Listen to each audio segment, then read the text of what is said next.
Free fire খেলা ছোট ছোট বাচ্চা ছেলেপেলেদের কিভাবে আসক্ত করছে। চারিদিকে বৃষ্টি হচ্ছে, একজন টেবিলের উপরে আর একজন টেবিলের নিচে। এদের কোনো দুনিয়াবি সম্বন্ধে কোনো হুঁশ জ্ঞান কিছু নেই। সে কোথায় আছে, কি করতেছে, কোনো খেয়াল নেই। তাদের খেয়াল শুধু ফ্রি ফায়ার খেলা কিভাবে খেলতে হবে। দেখেন কোথায় বসছে,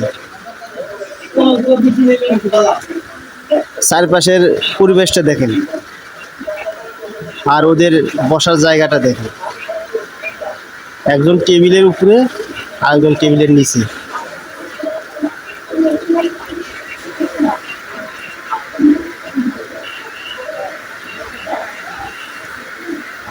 এইভাবে যদি ওরা ফ্রি ফায়ার খেলতে থাকে